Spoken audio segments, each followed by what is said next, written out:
Hi viewers, welcome to our channel. ప్రస్తుతం మనతో పాటు ఇమ్మంది రామారావు గారు సీనియర్ జర్నలిస్ట్ ఉన్నారు. వారితో ఒకసారి మాట్లాడదాం. సార్ నమస్కారం. సార్ నమస్తే బాబు. సార్, అల్లు శిరీష్ గారికి సినిమా ఇండస్ట్రీ సూట్ అవ్వలేదు అని చెప్పేసి కొంతమంది ఇప్పుడు అభిప్రాయపడుతున్నారు సార్. ఎందుకంటే ఏ సినిమా చూసినా కూడా ఆయన సినిమాలు తీయడం, రిలీజ్ చేయడం, ఫ్లాప్ అవ్వడాలే ఎక్కువగా ఉన్నాయి సార్. రీసెంట్ గా వచ్చిన బడ్డీ సినిమా కూడా అంటే బాగుంది అనే టాక్ వచ్చినా కూడా ప్రేక్షకులు థియేటర్కి వెళ్ళి చూడట్లేదు అన్న టాక్ కూడా బయటకు వస్తుంది సార్. ఎందుకు మరి సినిమా ఇండస్ట్రీలో అల్లు శిరీష్ గారు వర్కౌట్ అవ్వడం లేదు? సో సినిమా ఇండస్ట్రీ ఎందుకు ఆయనకి కలిసి రావడం లేదు? మీరేం చెప్తారు సార్? అంటే మొట్టమొదటిసారిగా అల్లు శిరీష్ అనేవాడు ఎవరో సినిమా పరిశ్రమతో అనుబంధం లేనివాడైతే మన ఆలోచన అప్పుడు అవసరం అవుతుంది. దీనికి నాకంటే బాగా అల్లు అరవింద్ ఆలోచించగలడు, నాకంటే బాగా అల్లు అర్జున్ కూడా ఆలోచించగలడు. నిజానికి నేను నటుడవుదాం అనేటువంటి ఆలోచనతో ఆయన వస్తున్నాడు, కానీ ఆయన గురించి ఆయన ఆలోచించుకుంటే నటుడుగా జీవితాన్ని ప్రారంభించినా కొనసాగించడు. అర్థమైందా? ఇక్కడ ఏమైందంటే అల్లు శిరీష్ ఆయనలో యాక్టింగ్ టాలెంట్స్ తక్కువ, దానికి కథాబలం ఉన్నటువంటి చిత్రాలు కావాలి. పోనీ అల్లు అర్జున్ లాగా ఫైట్స్ చేస్తాడా అనుకుంటే ఫైట్స్ చేసినప్పుడు కూడా కష్టపడుతూ కూర్చున్నట్టు ఉంటుంది ఫైట్స్. మూడోది డ్యాన్సులు. ఈరోజు కుర్రకారికి కావాల్సింది అవే కదా, ఆ డ్యాన్సులకి అసలు పనికిరాదు. మరి ఈ సంగతి తెలిసి ఎందుకంటే మరి అరవింద్ గారు సినిమా తీస్తున్నారు, ఎందుకు ఈ సంగతి తెలిసి అర్జున్ గారు ఎంకరేజ్ చేస్తున్నారా అంటే అది ఒక ప్రశ్నార్థకం. నన్ను అడిగితే ముందు కథాబలం ఉన్న చిత్రాలు చెయ్యాలి. కథాబలం ఉంటే ఆ పాత్రే మనకు గుర్తుండిపోతుంది, ఆర్టిస్ట్ గుర్తుండిపోదు. అలాగైతే ప్రేక్షకులు మొట్టమొదటిసారిగా ఆ పాత్రని బట్టి ఆ పాత్రకు ప్రాణ ప్రతిష్ఠ చేసినటువంటి ఆర్టిస్ట్ని వాళ్ళు ఇముడ్చుకుంటారు, లోన ముద్రించుకుంటారు, బచ్చేసాడు అంటారు మాట. అది రెండో సినిమా కూడా వీళ్ళు ఊహించిన దానికంటే ఎక్కువగా పోయినట్టయితే సూపర్ రా అంటారు. మూడో సినిమా అంటే ఈయన కొట్టేది ఎవరు లేరురా అంటారు. అవును, ఈ మూడు ఆయన జీవితంలో నెరవేరే ఫస్ట్ నెరవేరలేదు. పోనీ ఏమైనా ఎక్స్ట్రా టాలెంట్ చూపించాడా? చూపించలేదు. పోనీ ఏదైనా డ్యాన్సుల్లో మరి వేరే డ్యాన్స్ చేసి ఏదో ఒక శాఖలో ఇతరులు లేనటువంటి ప్రావీణ్యత ఉంటే అప్పుడు ఇతని తాలూకు అవసరం పడుతుంది. ఓకే, అంతేగాని వచ్చాడు ఎందుకు రాలేదు, నీ డబ్బున్నోడు కొడుకునంటే ఎలాగవుతుంది? అలాగైతే ఎంతమంది మరి ఎవరు కోదండరావురెడ్డి కొడుకు వైఫ్ ఎందుకు రాణించలేకపోయాడు? ఎన్ని సూపర్ హిట్ సినిమాలు తీశాడు. రాఘవేంద్రరావు గారి కొడుకు ఆయన ఏదో మనకు వస్తుంది, నివాస్ ఏదో పేరు వస్తుంది, పేరు సరిగ్గా జ్ఞాపకం లేదు. మరి ఆయనతో ఎన్ని సినిమాలు తీశాడు? ఆయన ఆర్టిస్ట్గా ఫెయిల్ అయ్యి, లేకపోతే ఇంకేదో డైరెక్ట్గా కూడా ప్రయత్నం చేశాడు, డైరెక్ట్గా కూడా ఫెయిల్ అయిపోయాడు.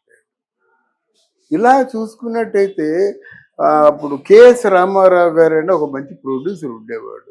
మరి ఆయన కొడుకు ఏదో సినిమాలో చేశాడు. ఏమైంది ఇదంతా? ఎక్కడున్నారు వీళ్ళంతా అనుకున్నట్టయితే వాళ్ళు సినిమా బిగ్ స్క్రీన్కి కావలసినటువంటి ఆ సంపద సరంజామా ప్రజలు ఏమి కోరుకుంటున్నారు ఏరి తీసుకోవడానికి అది అక్కడ లేదు. ఏం చేస్తాం? ఉంటే చూడడానికి మరీ ప్రయత్నం చేస్తుంటాం. ఫర్ ఎగ్జాంపుల్ నాగేశ్వరరావు గారిని తీసుకుందాం. నాగేశ్వరరావు గారికి ఉన్న టాలెంటు నాగార్జున గారికి ఖచ్చితంగా లేదని చెప్పగలం. బట్ ఆ తండ్రిని తలపింపజేశాడు. మరి నాగార్జునకు ఉన్న టాలెంటు డెఫినెట్గా చైతుకు లేదు. ఏదో కథాబలం ఉన్నటువంటి చిత్రాల్లో రాణించి ఓ సక్సెస్ అనిపించుకున్నాడు. తర్వాత అందగాడు, ఒక ఇంగ్లీష్ ఆర్టిస్ట్ లాగా ఉంటాడు. అఖిల్ ఎందుకు ఫెయిల్ అయ్యాడు?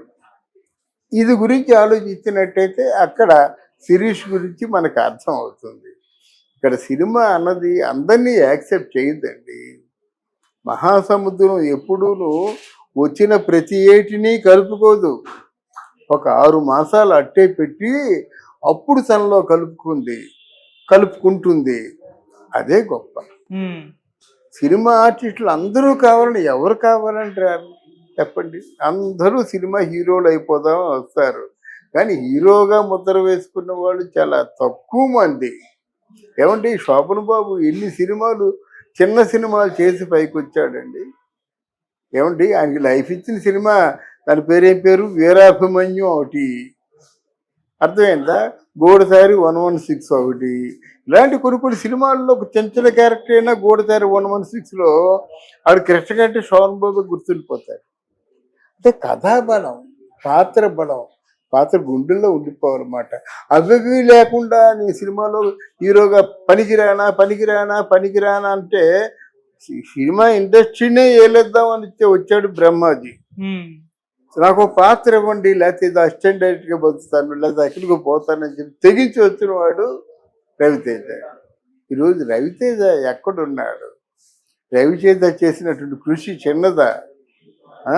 చిన్నదా? ఆయన తపస్సు చేశాడు కనుకనే ఎవరు బ్యాక్గ్రౌండ్ లేకపోయినా ఈరోజు ఈ స్థాయిలో ఉండగలిగాడు. మరి బ్రహ్మాజీ ఉన్నాడు. అసలు యాక్చువల్గా మీకు తెలుసో తెలీదో, సింధూరం సినిమాలో Ravi Teja hero, Brahmaji supporting artist.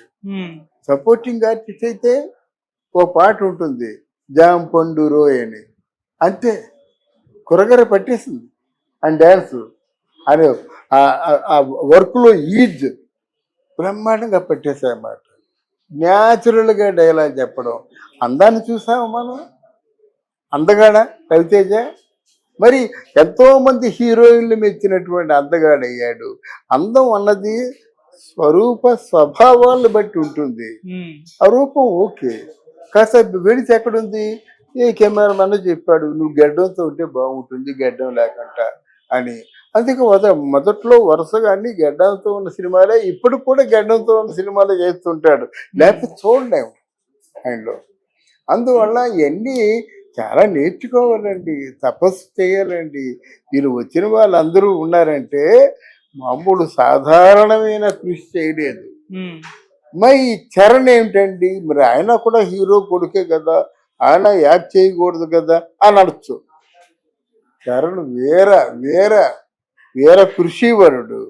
అరే 14 సంవత్సరాల వయసులో బీచ్కి వెళ్ళిపోయి గుర్రం స్వారీ చేయడం ఏంటండి? ఎంత తెగించాడు, ఎంత కృషి చేశాడు, ఎంత కృషి ఉంది.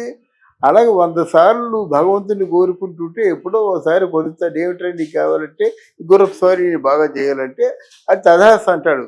భగవంతుడే కాదు, తల్లిదండ్రులని అంతే కదా. ఏం చేస్తావంటే పట్టిన పట్టు విడవకుండా నేను ఇదే చేస్తానంటే ఇల్లు వాకిలు అమ్మేసి అది చేయిస్తాడు. ఓకే, అందు ముందు మనకు కావాలి కదా తపన, మనకు కావాలి. ఇప్పుడు ఫైట్స్ చేయవలసింది నువ్వే కదా, డ్యాన్సులు చేయవలసింది నువ్వే కదా, డైలాగ్ చెప్పవలసింది నువ్వే కదా, పెర్ఫార్మెన్స్ నువ్వే కదా. మరి ప్రత్యేకించి అరవింద్ ఏం చేస్తాడు, అర్జున్ ఏం చేస్తాడు? ఈ విషయం ఆలోచించుకొని ఇంకా ఆయన బాగా పెర్ఫామ్ చేయాలి, లేకపోతే కష్టం. ఎవరో పక్కనున్నట్టు భజన పరులు ఓ సూపర్ మీ అన్నయ్య కంటే నువ్వే బాగా చేస్తున్నావు అని కూడా అనొచ్చు. అది మనకెందుకండి, అది ప్రజలు చెప్పాలి. మీ అన్నయ్య వస్తే 1,00,000 మంది జేలు పలుకుతాడు, నువ్వు వస్తే ఒకరైనా కుయ్యమంటారా? అంతే కదా. ఎందుకు ఇలా జరుగుతుంది అని ఆలోచించి ఆయన సాధన చేస్తే వస్తారు కానీ, లేకపోతే మామూలుగా ఈ may be a good producer, not like Arvind. Okay, Arvind మంచి స్టాటిస్టికల్గా చాలా దిట్ట. వాళ్ళకి రూపాయి విలువ తెలుసు, నీకు రూపాయి విలువ తెలియదు కదా. అరవింద్ కారు కొనాలంటే చాలా కాలం స్కూటర్ మీద తిరిగాడు, దానికి కారు విలువ తెలుస్తుంది. అంటే ఏంటి, 10,000 16,000 రూపాయల కారు నుంచి ఈరోజు 2.5 కోట్ల కారు వరకు అరవింద్ గారు ఉన్నారు. అక్కడే అది దాసరి గారిదేమో బదుల్లా రోడ్ అయితే పక్కనే హబీబుల్లా రోడ్ అని ఒకటి ఉంది. హబీబుల్లా రోడ్లో చారీ స్ట్రీట్ అక్కడే ఉండేవాళ్ళు వీళ్ళందరూ. రామకృష్ణ గారు, సినిమా గీతాంజలి, అల్లు రావణగి అది ఉండేవారు.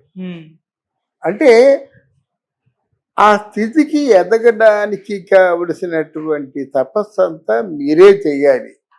మీకోసం నేను పూజలు చేస్తే అది మీకు రాదు.